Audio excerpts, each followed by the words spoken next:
কয়েকবার এসে এসে ফিরে গেছি, অনুমতি হয় নাই। এখন দাবার গুটি পাল্টে গেছে, দাবার গুটি পাল্টে গেছে। এক মাঘে শীত যায় না, কিন্তু আমরা স্মরণে রাখি না, ভুলে যাই। এটাই বড় আফসোস প্রিয় ভাইরা। তো এটা ওয়ার্ম আপ প্রোগ্রাম, এটা ওয়ার্ম আপ উদ্বোধনী প্রোগ্রাম, বিভাগীয় প্রোগ্রাম আমার জানুয়ারি থেকে শুরু। তো যা যা করছেন আমার সাথে পেকুয়াতে সব কিন্তু বয়ান দিব, ওই জায়গায় সব বলে দিব পেকুয়াবাসী কি করছে। আমি তো ভাবছি পেকুয়ার জেন জি, জেনারেশন জি আমাকে এমন ভাবে রিসিভ করবে, আমার কোনো ব্যাক পেতে হবে না, কষ্ট পেতে হবে না। আমাকে স্মার্টলি তারা স্টেজে রিসিভ করবে, স্মার্টলি তারা সেফ এন্ট্রি সেফ এক্সিট দিবে। তো বাস্তবে তো উল্টা, একেবারে উল্টা।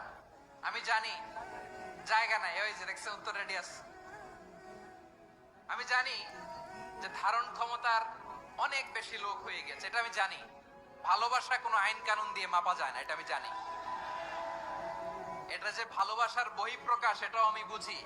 ভালোবাসাকে আটকায় রাখা যায় না। এটা যে ভালোবাসার অগ্নি স্ফুলিঙ্গ, এটারে কোনো কিছু দিয়ে দামায় রাখা যাবে না, এটা আমি টের পাই।